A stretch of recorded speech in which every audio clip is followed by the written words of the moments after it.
Hello everyone and welcome back to the channel.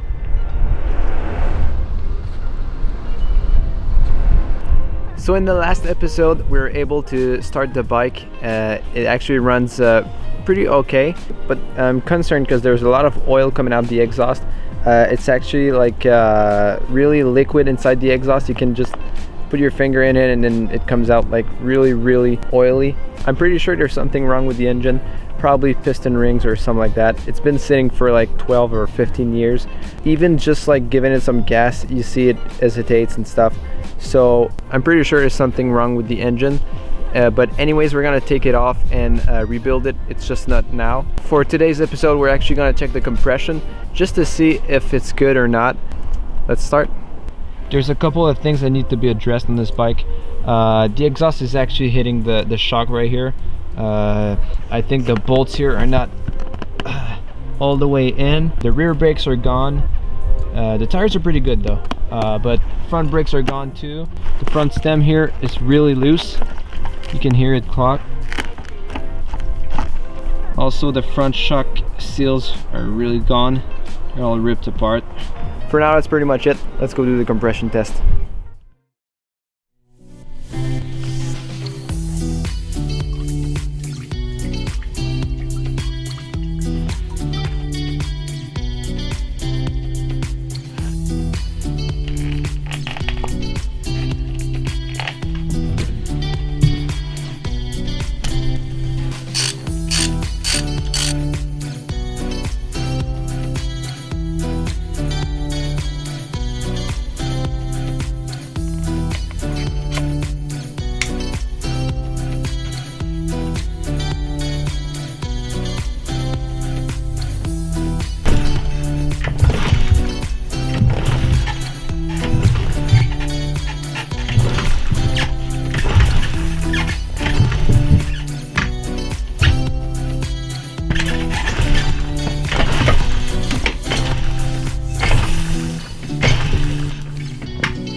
So on my dry test, I went up to 92 psi, I think, or 93, and then on the wet test, I actually went up to like 115, almost 120. So that for sure tells me that the piston rings are out. Just hoping it didn't cause any damage to the walls, because it's not even a question of price. It's just that if it's scratched up too bad and they need to oversize it, they have a bunch of stock bore in stock, but all the oversized ones are all out of stock.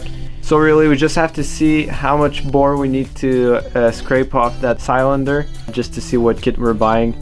So let's hope it's minimal damage. So that's it for today's episode. It was just a quick checkup, and that's pretty much it. Bye.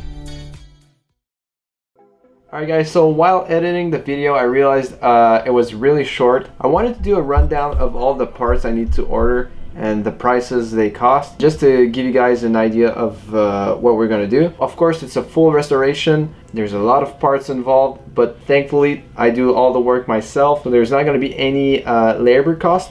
So to start off, we're going with a higher handlebars, so we're gonna have to buy a new throttle cable. This one is 3 inches longer, so I can raise my handlebars. Even if I didn't go with a higher handlebar, I would still have bought a new cable.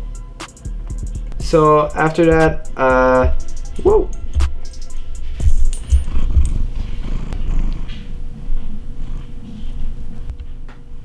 We also have the rear wheel bearings. They cost 13. Fucking hell! Those cost $13. Then we have the front ones that cost $13.46. Then we have the steering bearing kit, which cost $58.98, so pretty much $59. We really need that because there's a lot of slack in the god damn it. After that we also have the spark plug, which is $6.36. Then we have a complete gasket kit because I want to redo everything. I want to remove every single bolt from that bike. So I'm going to do a complete gasket kit. That's $90. Then front brakes, only $25. Rear brakes are $28. The carburetor rebuild kit is $53 and $82. Then I'm also going to do the front and rear sprocket. So the rear sprocket is only $12 and 90 cents. Then the front one is only $9 and 18 cents. We're probably gonna have a lot of other parts along the way. I already bought the air intake. It was like $10. There's gonna be a lot more parts on the way. I'm not including the price of the paint, powder coat, or all that kind of stuff. There's also gonna be sandblasting involved and stuff like that. I'm not gonna include those prices because I bought the sand like 2 years ago. So there's always extra cost linked to that. The biggest repair for this project is actually going to be the top end rebuild. So I got a kit in front of me. It's only $98, which is not a lot. And this one is an oversized one, but they're all the same prices for all the sizes. When we're going to be ready for the rebuild, it's just going to be a question of what's the size we need, and then it's all the same price. So in total for that complete build, I think it's somewhere around $500. That's before taxes and shipping and stuff like that. If we got all of the other expenses, we're probably up to like $600 or $700. Just to remind you, I had this bike for free. I actually did a job for someone, and instead of asking for cash, I just asked for that bike. So I didn't really pay for it. So in total, I'm gonna probably pay like $700. And even if like at worst, I put in like $800 or $900, I know this bike's gonna be worth a lot more. So if I ever want to sell it, I'll probably be able to sell it for like $1,500. And if I want to keep it, then I'm just gonna have like a really pristine Honda Z50R. Either way, I'm not really losing anything there. And it's gonna be a really long project. Don't expect me to do that in like 3 weeks. It's probably gonna take 6 months or so. I'm really looking forward to that, and I really want to take my time, and I want it to be perfect. So yeah, it's gonna be a nice project. And just to remind you guys, all of that is coming out of my pocket, so it's quite normal. It's gonna take some time. I don't want to just dump my money all into it. So yeah, that's it. I'll see you guys in the next episode. Actually, just before I quit the video, in the next episode we're going to do the complete disassembly. It's going to be in 2 episodes, and then we'll actually start to work on it. So if you guys like the video, like and subscribe. It really helps the channel out. I only have like 11 subscribers, so if you do that, it's just going to help me. And yeah, that's it. Bye.